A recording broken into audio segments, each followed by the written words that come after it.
Hello everybody, my name is Drake, and welcome to Spooky Scary Saturdays, where, as the week comes to a close, I watch a spooky scary movie and tell you what I thought about it. Today's episode is 1973's The Exorcist. Originally, this episode was going to be the newly released Backrooms movie, and then suddenly I got sick, just as the weekend was kicking off, and so I wasn't able to go out into theaters and see it, which sucks. It would have been perfect timing, but I thought to myself, while I'm feeling under the weather, let's watch a movie that will accurately replicate how I'm feeling right now, because I do feel as if I am possessed by demonic forces right now. No, it's not that bad. If you somehow haven't heard of The Exorcist by now, it's pretty straightforward. Girl gets possessed by a demonic entity, and after going through a bunch of medical trials or whatever, and no one's able to fix it, the girl's mom has to resort to getting a couple of priests to try and exorcise the demon, thus The Exorcist. And it's good. It's a good movie. If you like 70s era movies and how those are shot, and you haven't seen The Exorcist, go see it. It's a good movie, even if you're not I don't know why you'd be watching this if you're not the biggest horror fan in the world. I really don't. But just in case you are, go check that out, and then come back here for the spoilery review, which, I mean, you've had 50 years to watch the movie. But, hey, 50, better late than never, I suppose. If you're just coming here to hear what I think about it really succinctly, it's a good movie. It's a great movie. It's a very well-made movie. That's the most impressive part about it, is all the directing and stuff. I really got to give props to. I just watched earlier Sorcerer, which is a movie by the same director who did Exorcist, and that's also a very good movie. That's why I kind of thought about this movie, is because I really liked Sorcerer, and so it was like, oh, I'll go check out this. If you're thinking, Sorcerer, what's that? What, some kind of fantasy movie? No, that's not. No, it's not. It's a realistic movie about escorting nitroglycerin through the jungle. It's not. Why is it called Sorcerer? One of the trucks is named Sorcerer, and the director thought that name had aura, which it kind of does. It kind of does have aura. To be fair. But anyways, Sorcerer is a good movie. If you like The Exorcist and haven't seen Sorcerer, go watch that. That's a good movie. This is the kind of movie where you can really just tell the amount of passion and manpower that really went into it. I really thought the early on scene of the lead woman, who's the actress, or yeah, the mom, and I've always liked kind of movies within movies, how they decide to set that up, and it really, you get to peek behind the screen and see them directing all the extras, the tons and tons of extras and everything, and it really makes you think about how much work gets put into what hypothetically could be you think would be an easy shot, but because there's so many people on it, you really have to wrangle everybody to get everything right. And then I'm thinking later in the movie, there's well, I guess not later than the movie scene, there is a party at their house, and there's a ton of people everywhere, and the whole time I'm thinking to myself, each of these extras are pretty darn good actors in their own right. None of them feel out of place. They all feel like they'd be actual characters, actual people. They don't feel what some extras do, just a guy they got off the street. It really does feel oh, these people they're probably friends with each other, right? Even though they were in the movie for about 0.5 seconds total. All the elements of this movie, production-wise, are very well done. And I don't think it was a very high-budget movie at all, as far as I'm aware. That kind of seems to be that director's kind of shtick, is that they're not crazy budget movies or anything like that. Pretty they're not independent or anything like that, but they're certainly not the biggest blockbusters you've ever seen in your life or nothing. There's just a ton of great touches with all the practical effects, the bed lifting and everything, and everything being thrown around the room, and even the makeup on the main girl's face is so... It's just so well done. It's so grotesque. It's so specifically, like... But it's also... I feel like I see a lot of newer effects not have the same, like, punch to, like, older... Like, I'm thinking to myself of classic Evil Dead versus, like, remake Evil Dead, where I guess the newer ones are, like, the Deadite looks to them, or their evil makeup is more realistic or whatever and gritty, but those classic ones have so much personality. It's a different flavor, right? It's an absolutely different flavor that you don't see anymore. I feel like a lot of modern horror movies are scared of color, right? They really are scared of color. I guess I'm going on another Evil Dead tangent. The recent Evil Dead Burn trailer, very gray, which I guess I'm not saying you can't make a movie gray. I'm really not. You really can. That could also add to a tone, but I'm just saying it is a pattern. A lot of horror nowadays is very muted to make it seem more serious. When, like, in this, the whole face makeup, there's, like, lots of red with the blood and everything, and green, a lot of this vibrant green with, like, the puke and everything. There's just a lot of good use of color. This had some parts that were, like, I had heard that this was, like, the scariest movie ever made, which I feel like I've heard that with a hell of a lot of movies. But this one especially, I guess it was kind of, well, this is a really early horror movie. To be fair, I have to put this in context of, like, 1973, which people in the 70s weren't, like, it's not like people in the 70s were primitive or anything, you know, but there just wasn't as much of this stuff being made, you know, like Texas Chainsaw and this movie and everything like that. So it must have really been a big shock when something like this came out. Again, stuff like exploitation movies and stuff,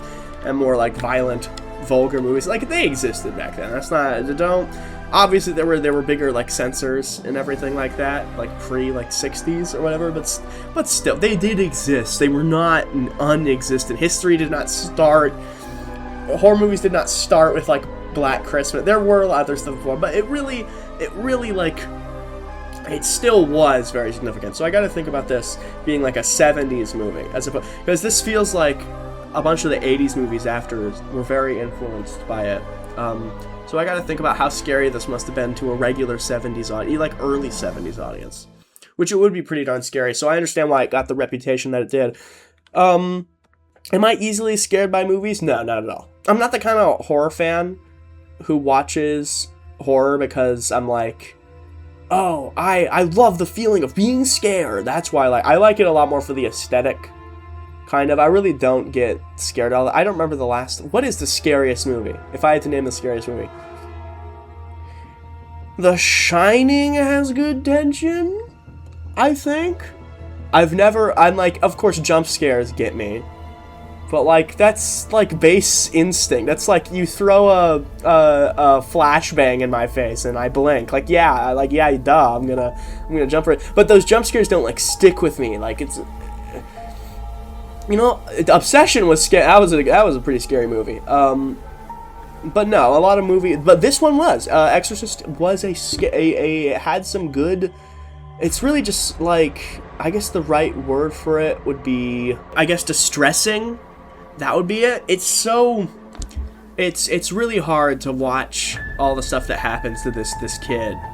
Like, that's, I think if it was like an adult, I think it would not be nearly as scary. I think because you get to see the mother's reactions to her child's, like, possession. I think that's, like, where all the horror comes from, is that kind of dynamic where you really hate to see her go through it, and you hate to see the mom be so like, stressed out and hopeless and everything. It's really distressing more than scary, I guess.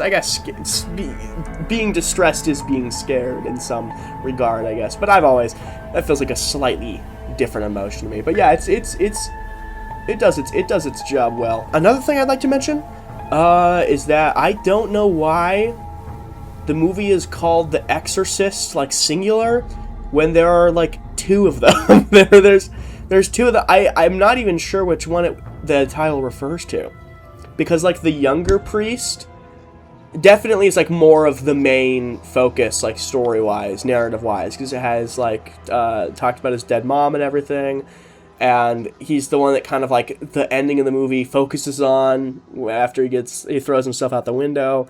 So it really does feel like that younger priest is more of the main focus, but like technically like the old one is like the Exorcist, I guess, because he's the actual one with like any kind of experience or any, because he's older, he has more of that aura to him. He's the guy on the poster, right? But he's not really that much of a focus. He's in much less of the movie than the younger one is, and it's a lot. I don't know why this movie. I don't know which one the title is referring to. I really don't.